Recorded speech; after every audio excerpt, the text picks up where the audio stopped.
Welcome to our latest E+T Podcast, and today we are in partnership with ABB Motion High Power. Our discussion today is around energy efficiency at the top end of industrial equipment. So just to frame the discussion, the industrial sector uses about a quarter of all the energy consumed in the EU, and of that, around a third is electricity. It's a huge amount of energy, and of course, huge amounts of electricity have consequences regarding carbon emissions. On top of this, of course, is that there is a drive for environmental reasons to electrify whatever we can. Much of the focus has been concentrated on motors at the lower end of the scale. The EU's most stringent standard, IE4, only applies to motors with an output below 2,000 kilowatts. At the larger end of the industry, the regulation has lagged somewhat. ABB is attempting to fill this void with its open TIE initiative. TIE stands for Top Industrial Efficiency. Our guest today is David Bjerhag, who is Global Business Line Manager, High Speed Synchronous at ABB Motion High Power. Welcome, David. Thank you very much. Pleasure to be here. Great. Well, maybe I could start by asking you why these large motors have not had the same level of attention to the smaller low voltage motors. Is it just down to the volumes involved? No, it's a really good question, and you're correct. I mean, if we look at it, there is a much higher volume of smaller motors. So, of course, the focus has been there. Another aspect of it is that the larger motors typically have a higher efficiency from start. So the efficiency gain of going after the larger motors is smaller compared to what it used to be for the small motors. And thirdly, I would say the small motors tend to be more standard products, meaning that it's more easily applicable to implement regulations, while the larger motors need more to be adopted to the site-specific conditions, like grid, how it started and what the load looks like. So more difficult setting standards. So there are three reasons really why the focus has been on the smaller motors. But we see also then, of course, a big potential on, even though the efficiency is high on the high power motors, we still see there is excellent room for improvement efficiency on those as well. What industries are we talking about particularly that are using these really high power motors? Yeah, if you look at the really high power motors, maybe about 5 megawatts, 5,000 kilowatt, they will look at a lot of air separation companies, and then the industries using industrial gases.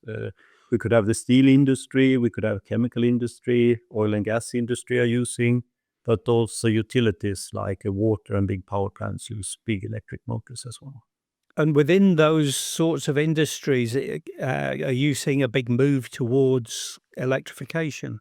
Yes, we do. And that's a generic trend going on in society. So, I mean, with the cost of energy going up, as well as the energy security, as well as the CO2 emissions, we see a clear trend towards electrification. So going from a combustion process into an electric process typically will improve the efficiency about 3 times, from maybe 30% up to 95%, if you take a car engine, for example. So that is a general trend in society, both when it comes, of course, to cars, but also in the industry in general. So we see an increased need of high power electric motors and electric motors in general. So the prediction is that the number of electric motors will double by 2040. So it's a real growing business with electric motors and driving different applications. Okay. All right. Let's go back to, and you've mentioned this already, is that the high power motors do tend to have very good efficiencies as it is. They're all already at the sort of 98, 90, 99% nearly. I know that's a threshold you're just going over. We can come back to that later. But it's very, how can you improve on this already? It seems really good, little room for improvement. But I believe even the smallest improvements can make a positive difference. Is that right? Exactly. And this is what I'm meaning. I mean, if you look at the big motors, let's say above 300, 400 kilowatt, they may be only a small percentage of the amount of motors, but they do consume almost 25% of the total electricity used for motors. So it has a big impact to improve the efficiency, even somewhat on those numbers. And if we look at it, I mean, a large motor typically have an efficiency in the mid 98%, so maybe 98.4% to 5%. But if you look at it and trying to put it into perspective and making real life cases out of it, we just beat the world record with a motor reaching 99.13%. So it's two decimals here. But that efficiency compared to where we typically are with 98.6 somewhere, where ABB, so an increase of just a half a percentage on the motor efficiency of this large motor, this is a 56 megawatt motor, would actually save 61 gigawatt hours a year in electricity for the customer. So this 0.5%, because so much power and it operates around the clock, right?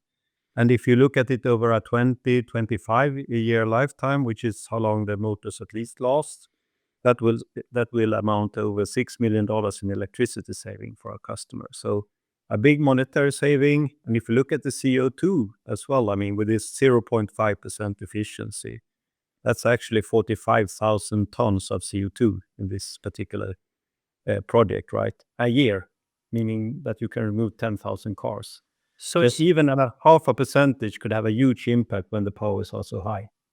So it's not even the tenths of a percent; it's the hundreds of percents that can still make a difference. Exactly. So we are trying to consistently push up the efficiency, and the technology is there. So it's more about how can we apply it and how can we show the advantages to our customers to do this, because it has environmental benefits.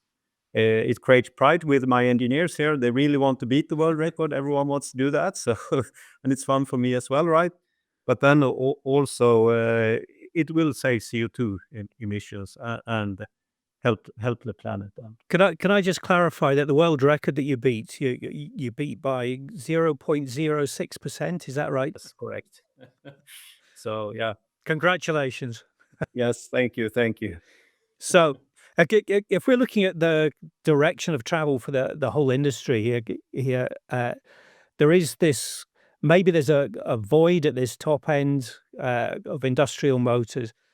And ABB has introduced its top industrial efficiency initiative, which goes beyond international standards. So tell me how this works and exactly what are the problems it aims to solve. No, but the let's say our purpose has always been to be in the forefront of efficiency and to preserve our planet, contributing to a more sustainable world. That's part of our strategy within ABB and part of what we really aim with the products I'm responsible for. So we do have a world record. We do have the technology to have the highest possible efficiency. What we do see is that our challenge is more about uh, having a transparent dialogue with the end user. What does it mean to go up in efficiency? And if I try to exemplify it a bit, if you as a customer now maybe owning a refinery or doing a power plant, if you are to invest in a new refinery or a new power plant, you typically don't do that every day. So you typically hire someone that helps you do the engineering, help you in the contacts with different suppliers, called engineering, construction, and procurement companies. So these companies typically go in, help you with engineering. Their interest is, of course, to provide a smooth project to the end customer, meaning the owner of the refinery of the power plant. So these engineering, procurement, and construction companies will not push up efficiency levels to what is in the market. As an end user, you probably don't know how high should I put the efficiency levels on this motor or this generator. And the engineering companies that help you typically don't want to put it too high because then they don't get so many potential bidders. So they keep the levels down so they can have many potential suppliers, making an easier life, easier project. So this means that typically the end customer does not really get the most efficient and best solution. They will get something that is fairly okay, but they will not get the best. And then I see it as a knowledge gap. I mean, if you don't do new power plants or new refineries every day, it's difficult to predict, okay, what should I demand of the suppliers?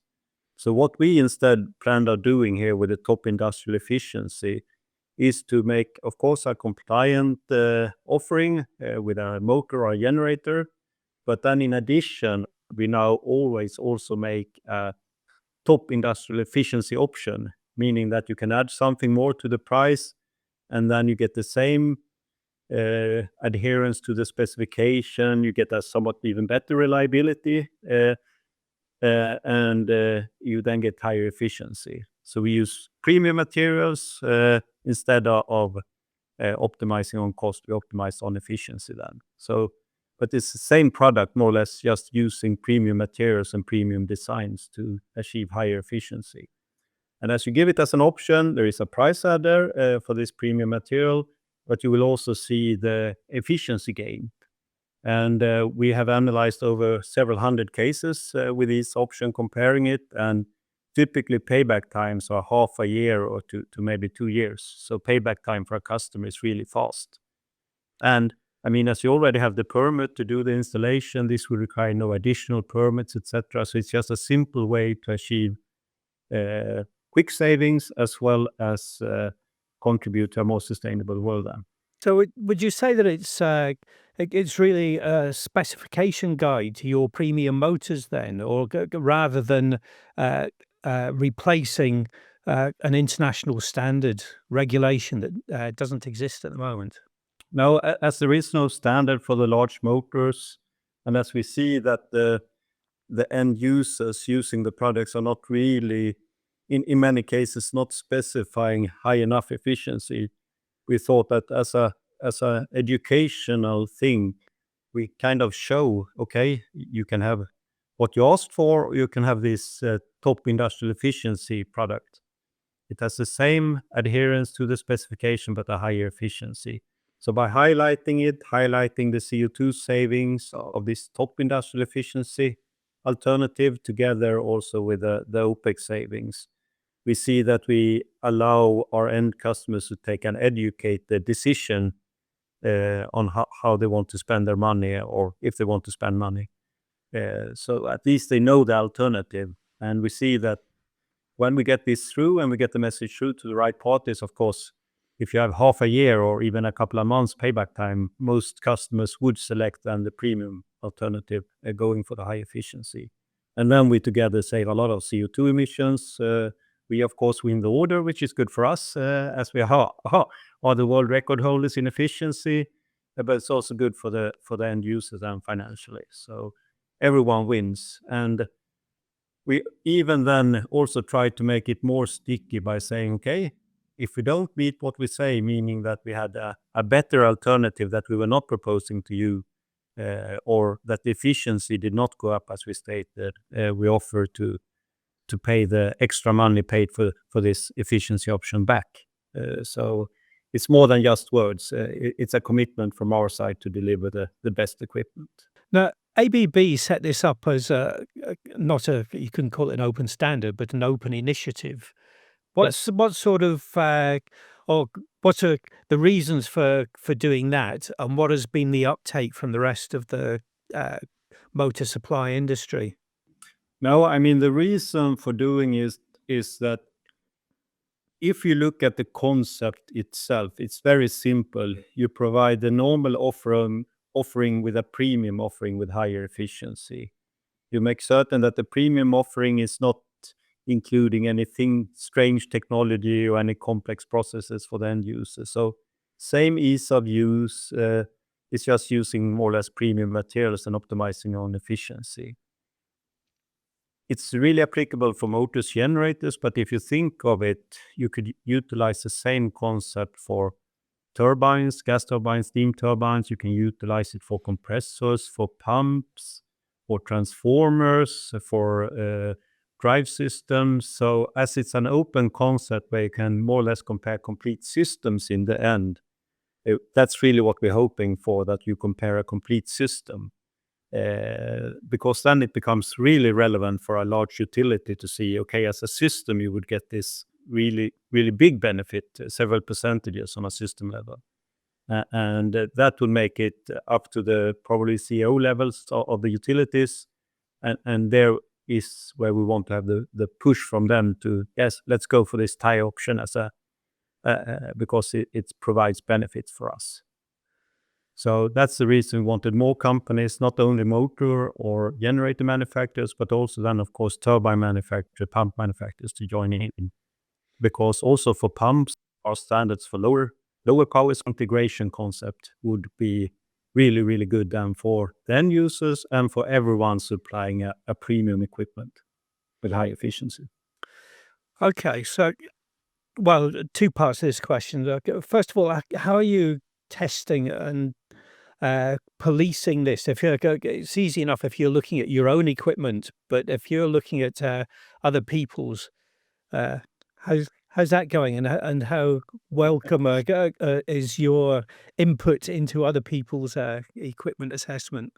So the tie option, I mean, it's open for everyone to use, meaning that we can, of course, not test a steam turbine. That needs to be done by that entity. But as we made it open, it's possible for the companies designing steam turbines, for example, or gas turbines or whatever, to actually utilize the same concept. And there are international standards on how to test equipment. And as long as you follow them, you can compare a standard versus a premium offering, right? And if you look at electric motors and generators, there are established standards how to measure the efficiency. And every equipment we send out, I mean, it's often mission critical. It needs a really high reliability. It should simply work. You want the electricity to be there when you flick the lights. You want the compressor for a big oil and gas pipeline to work, etc. Right?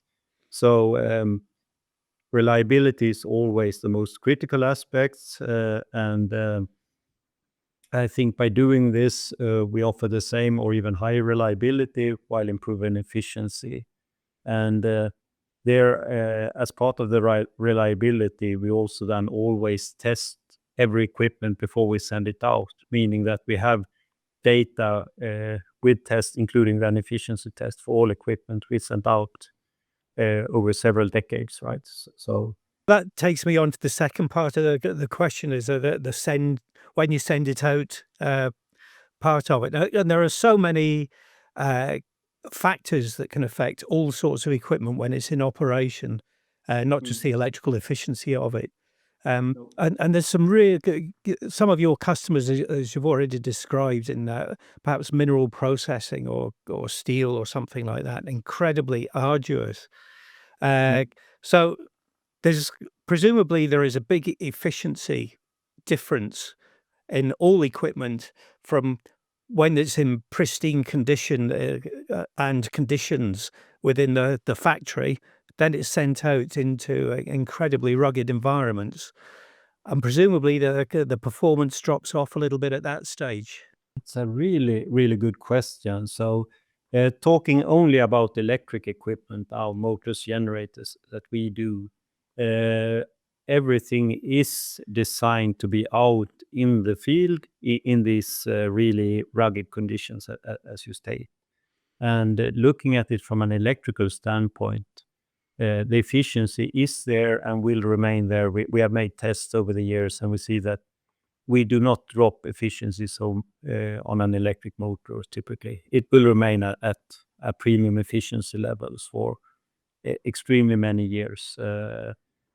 So as long as you don't throw salt water or metals into the motor, something conductive, creating sparks, you will not have a problem. And if you throw salt water into a motor, it will collapse anyway in a couple of years. So we do not see that the efficiency on the electrical machines go down over time so much. So if you have a premium efficiency from start, as long as you maintain it, you will keep the premium efficiency. So you have mentioned, you've dropped into the conversation a couple of times that you had that record-breaking new motor, and that's got into a steel plant in India, I believe. That's right, isn't it? So the efficiency of that motor was 99.13%. Was it 99.13% in the in its application in India then?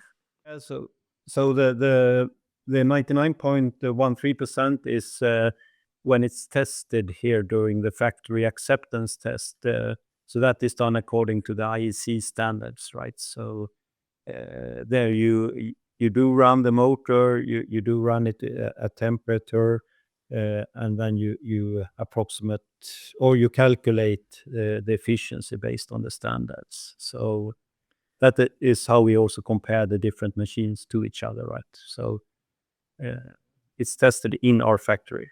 Yeah. But there is no reason why it shouldn't have the same efficiency out in the field. And suppliers of industrial equipment like yourselves have been banging on about efficiency for as long as I can remember in this. And even basics like controlling fan and pump motors with drives rather than running them at full pelt and then just using mechanical braking to control speed, obviously wasting huge amounts of energy. So why hasn't that message got across yet? And do you think we're at a stage when people are starting to listen finally? No, but I think the message are coming across. If you take a really good example with the drives, we do see that a lot of more motors now today compared to 10 years ago. And if you take 20 years ago, it's a huge difference now. So typically you don't buy a motor that will run on a variable load without a drive today.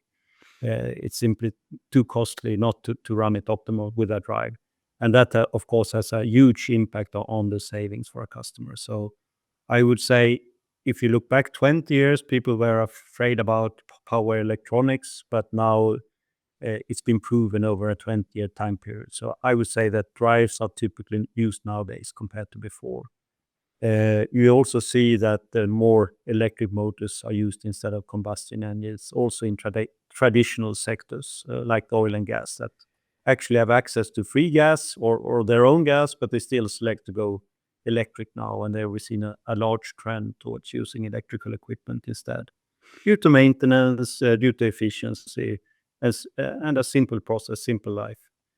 So we see definitely a trend going that direction. Then the trend is a bit slower than we would have liked, and I think it's all about that transparency thing here. That do you really know what to request if you don't build power plants or refineries or whatever every day? It's difficult to put the demands up there. What do I want? So we see if we compare customer segments from our side, we see that, for example, air separation companies, so they have a free product, meaning it's normal air. So what they are paying for is electricity to compress that air and separate into different industrial gases. So they are, of course, extremely focused on, of course, reliability, because without these main motors, their process stops, but also then the electricity cost. So they have skilled engineering staffs that do regularly buy this equipment. And if I compare segments, they are at the top of the efficiency levels. So what we've seen is that other segments that buy less frequently are not utilizing the same efficiency as these companies that are used to buying every day or every week at least, right? So you see a difference there, and that kind of, we wanted to make it easier for the end users to see that there are better alternatives out there. So those ones who are buying that equipment all the time, they have an incentive to get the most efficient equipment. The ones who might be replacing it or might be thinking 5 years time, 5 years ago they bought what they thought was an efficient motor. Now there are better options. That's a more difficult sell, isn't it? People, these are expensive bits of kit that you're talking about, aren't they? And it would take a lot for somebody to upgrade. Exactly. And okay, not even upgrade, but if you buy a new plant, to typically we had this 98% last time. Let's go with this today as this time as well, if it's 5 years later. So you typically don't want to challenge too much. You take something that you're comfortable with. We are people, everyone. So you do not push up the limits unless you know that you can. And this is where we try to help by offering an option and highlighting it. And that's where we want to go as an industry. I mean, I think if we get everyone to do it, we would end up in more efficient motor across the globe for all different segments, and potentially pumps, compressors, etc. as well, right? So that would be a really huge impact on the environment. Okay. And well, another thing about running equipment of all sorts efficiently is that it's actually kinder to the equipment itself, isn't it? So surely it Yeah. actually lasts longer and will be more efficient for longer if you treat it well. Exactly. So, I mean, if you take an electrical machine, like a motor or a generator, what does the losses actually mean? So if you have a 1.5% losses, what does it mean? Yeah, the losses means that you generate heat inside the machine. And if you generate heat, that will more eat away the insulation material over time. So if you have a cooler motor, if you needs less cooling, uh, it is actually less loaded, so to say. So if you have a higher efficiency, you also actually improve the heat characteristics of the motor, resulting in either less cooling or that you can have a more efficient cooling of the motor. You don't generate as much heat. So improving efficiency also then have a positive impact on the lifetime, simply from physics. Yeah. Okay. Are some of the industries that you deal with, are they better at adopting this efficient technology than others? I know I'm talking about at this heavy duty end of the scale, obviously. Exactly. So yes, the separation companies, as stated, are better in doing this because they build a lot of plants. They build it quite frequently, and electricity is kind of their operation cost or a main part of their operation cost. So they are very focused on efficiency. Then when it comes to other industries, we do follow it and see, and there I would say the picture is a bit more scattered, depending on where you are. But if you typically pay more for your electricity, then you're more interested compared to if you don't pay for the electricity. I would say that if you look at regions, there's been a very large interest in India, for example, because they do see the benefits, the quick return of investments, and it's worthwhile to pursue this. So in India, we see a huge uptake, and maybe on utilities for gas, steam turbines, etc. The generator side is a bit slower compared to the motor side. So if you're generating your own electricity, you don't value electricity as much as if you're consuming it with a motor. So I would say those are the two, three generic things that we see. Okay. And just in this drive for efficiency, what more can suppliers like ABB, what more can you do? Or do you think there needs to be some industry-wide information uh, approach or some governmental, nationally or internationally? What can people actually do? Or perhaps developments of initiatives like TIE is the way forwards, forcing people to take notice? No, I mean, the tie is about awareness, because I think everyone wants to contribute to a better society for our children, right? So if we can highlight how easy it is and that you also get a good return on investment, I'm convinced people will take the right choice over time, right? So now it's all about walking the talk, and for us to providing this option, this alternative, and removing all excuses for not selecting it. So it needs to have a good return on investment. It needs to be increasing the efficiency levels, etc., and being at the top of the scale. So it's good solutions that we propose.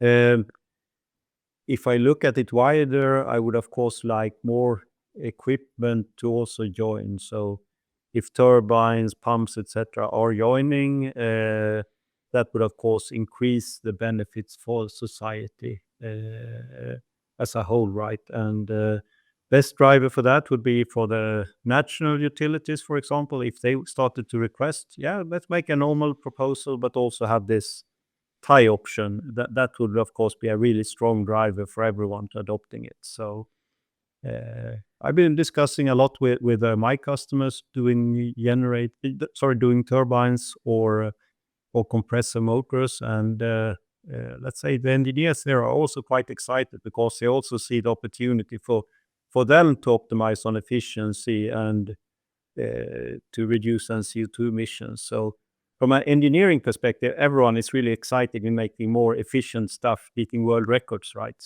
So it's all about the communication, getting the message through, as I see it. And you need to reach also a sufficient level at the customer. So someone that is responsible for maybe the operating cost to see how large the benefit is. So it sounds like you're promoting a premium business offering, if you like.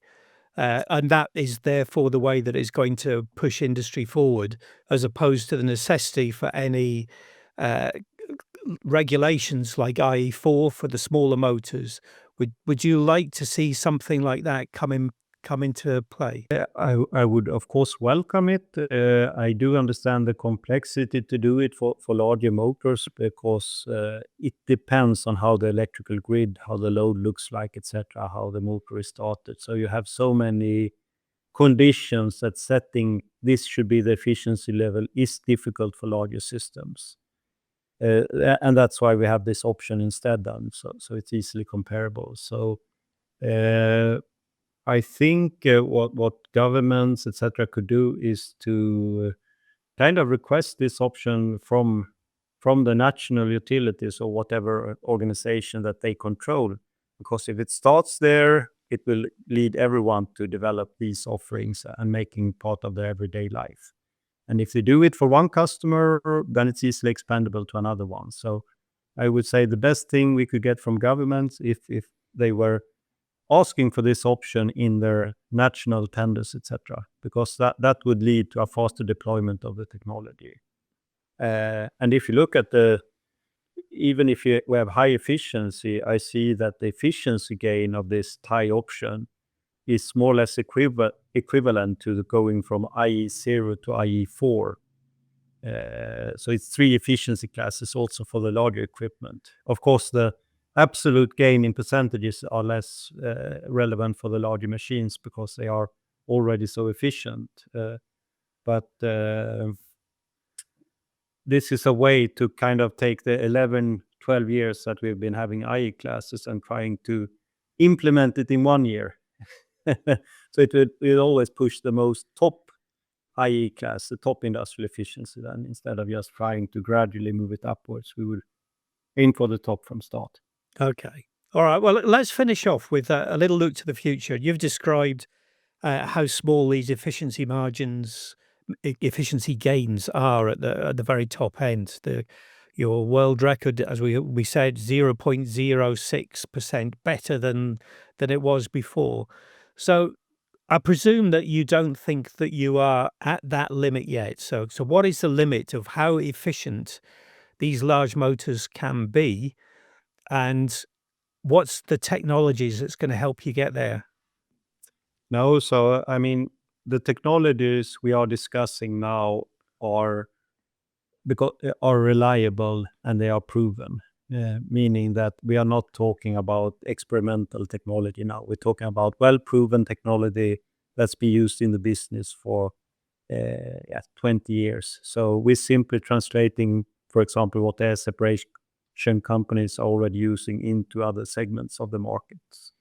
So that's what we're discussing. So we can still work with the thickness of the electrical steel sheets. We can work on conductive materials. We can optimize cooling a bit more.